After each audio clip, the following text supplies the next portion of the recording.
বিরতির পর স্বাগত। আজ হেপাটাইটিস ফাউন্ডেশনের প্রতিষ্ঠা দিবস উপলক্ষে একটি বিশাল র্যালির আয়োজন করা হয়। সেই র্যালিটি স্টেট মিউজিয়ামের সামনে থেকে শুরু হয়ে শহরের বিভিন্ন পথ পরিক্রমা করে। এই র্যালিতে উপস্থিত ছিলেন বিধায়ক দীপক মজুমদার, স্বাস্থ্য অধিকর্তা সঞ্জীব দেববর্মা সহ বিভিন্ন জনেরা। হেপাটাইটিস ফাউন্ডেশনের প্রতিষ্ঠা দিবস উপলক্ষে তারা বিভিন্ন সামাজিক কর্মসূচি হাতে নিয়েছে। আজ সকালে দেখা গেছে একটি বিশাল র্যালির আয়োজন করা হয়েছে।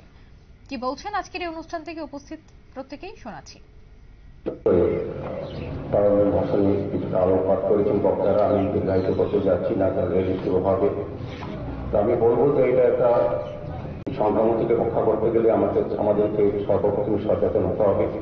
তার উদ্দেশ্যে এই র্যালি আমরা লক্ষ্য করেছি প্রতি বছরই প্রায় 1.3 মিলিয়ন লোক মারা যায় হেপাটাইটিস সংক্রমণের জন্য, এবং প্রায় 2.2 মিলিয়ন লোক সংক্রামিত হয়ে থাকে।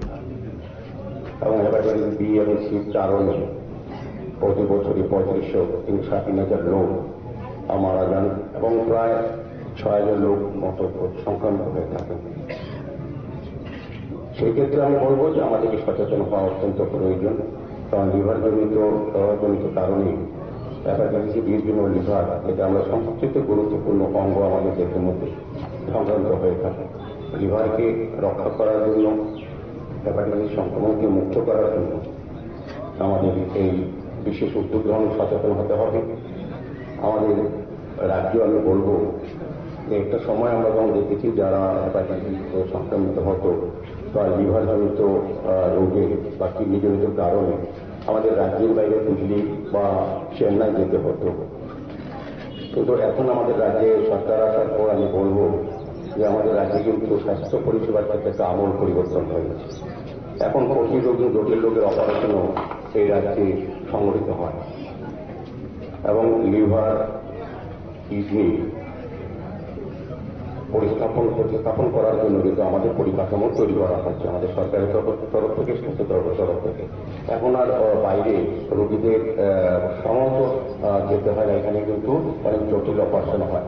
আমি বলবো সেটাতে আমাদের সরকারি দৃষ্টিভঙ্গি, স্বাস্থ্য দপ্তরের যারা দায়িত্বে আছেন তাদের আন্তরিক প্রচেষ্টা এটা পরিবর্তন সম্ভব হয়েছে। কারণ আজকে যারা প্রতিবাবুরা বা যারা ডাক্তারবাবুরা আছেন তারা আগেও ছিলেন।